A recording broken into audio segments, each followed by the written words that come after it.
Paano pa kaya itanggi ni Marcos Jr. ang ebidensyang to? Lumutang na ang 18 ex-marines na di umano nagdi-deliver ng male-maletang pera. Yung ibang media, tameme ngayon na. Bago natin panoorin ang video na yan, ito sinare po ni Jason Sa. Ang balitang yan, yan po yung mga picture. Oh. Ay grabe, grabe talaga. Nakakalula ang ating nasaksihan ngayong araw na ito, mga kapatid.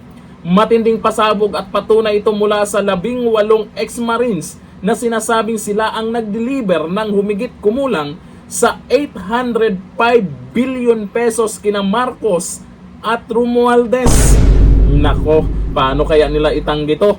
Ay malamang sa balitang to, marami na rin nakapanood, maraming nag-share, kailangan nating i-share ng i-share kasi hindi natin alam kung ibabalita ng ibang media ito. Ayon din sa kanilang pahayag, sila rin ang napag-utusan na magpapalit ng 2 million US dollar upang gamitin ng mga ICC investigators. At ito ay kanilang inihatid kay dating Senador Antonio Trillanes. Ito na nga, mga ICC investigators daw ang binigyan. Nako, Trillanes. Ang dami pa nilang kwentong kaugnay sa iba't ibang deliveries ng bilyones. Nako po, hindi po chismis yan. May mga ebidensya po at yung mga ex-marines nagsalita na. O ito, panoorin natin ang video. Ay inihahanda ang pera bago isilid sa mga maleta ulit sa Horizon Homes. At yung larawan sa ibaba ay isang halimbawa ng pag-deliver ng pera sa bahay ng isang mambabatas.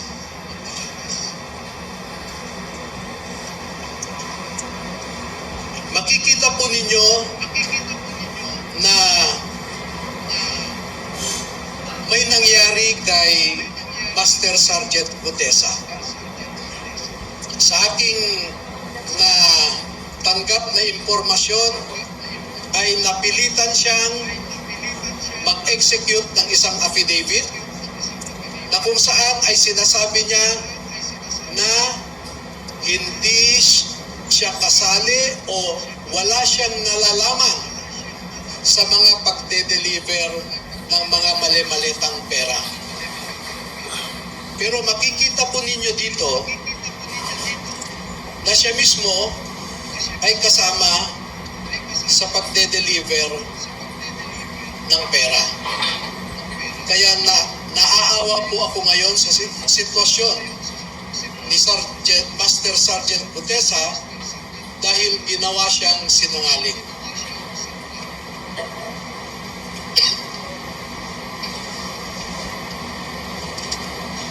Meron pong iba pang mga larawan na sa tamang forum later ay maglalahad pa kami ng karagdagang mga ebidensya. Pero ang pagde-deliver nila ng pera ay gumagamit ng eroplano. Naku.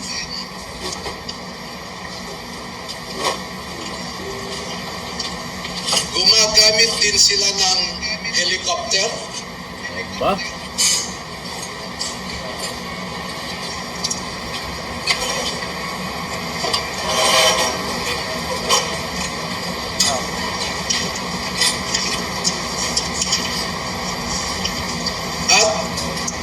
ganito po ang mga dinideliver sa mga bahay ng ilang mga mambabatas.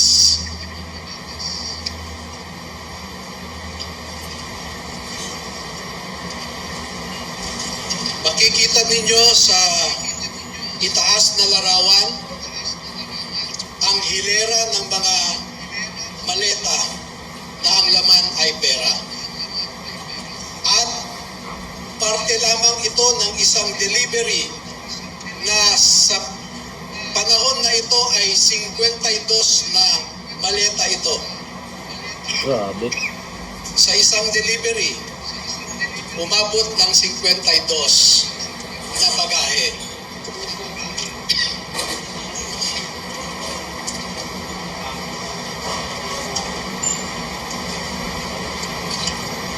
makikita rin po ninyo na ang ating mga ebidensya ay minsan kinukuhanan ang buong bahay ng mambabatas, buong bahay ng mga ilang nasa media,